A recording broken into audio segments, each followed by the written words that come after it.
ఉత్తరాయణ దినోత్సవ వేడుకల్లో సీఎం రేవంత్ రెడ్డి కీలక వ్యాఖ్యలు చేశారు. రాష్ట్ర ఆర్థిక వ్యవస్థను పునరుద్ధరించడమే ప్రస్తుత ప్రభుత్వ ప్రధాన లక్ష్యమని తెలిపారు. గత 10 ఏళ్లలో నిర్లక్ష్యానికి గురైన వ్యవస్థలను బలోపేతం చేయడంపై దృష్టి సారించామన్నారు. సికింద్రాబాద్ పరేడ్ గ్రౌండ్లో జాతీయ పతాకాన్ని ఆవిష్కరించిన సీఎం పోలీసుల గౌరవ వందనం స్వీకరించి ప్రజలను ఉద్దేశించి ప్రసంగించారు. ప్రజల ఆకాంక్షలతో ప్రభుత్వం ముందుకు సాగుతోందని, తెలంగాణను అభివృద్ధి బాటలో నడిపించేందుకు తమ ప్రభుత్వ విశ్వాసాన్ని ప్రజల్లో నింపుతున్నామని రేవంత్ తెలిపారు. రుణమాఫీ చేశాం.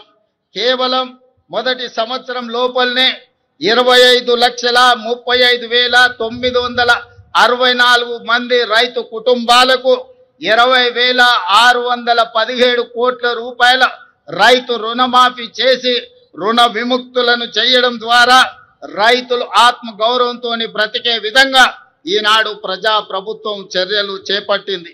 అదే విధంగా ఈనాడు రైతులకు ఉచిత కరెంటు కోసం ప్రతి సంవత్సరం 15,333 కోట్లతో ఉచిత విద్యుత్తును అందిస్తున్నాం. రైతు భరోసా పథకం కింద రైతులకు పెట్టుబడి సాయాన్ని ఎకరాకు 12,000 ప్రతి సంవత్సరానికి పెంచడం జరిగింది.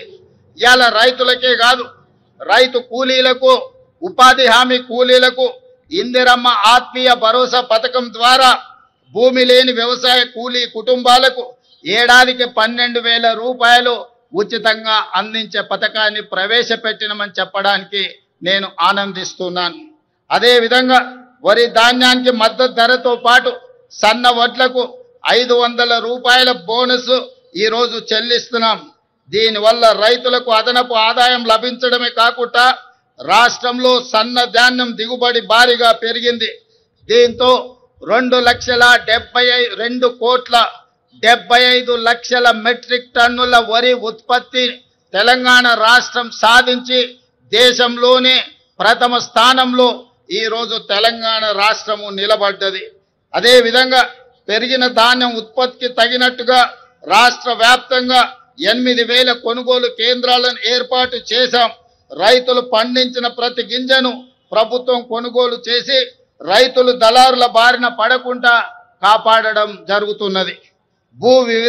భూ వివాదాలు లేని తెలంగాణ లక్ష్యంగా భూభారతి 2025 చట్టాన్ని తీసుకువచ్చాం.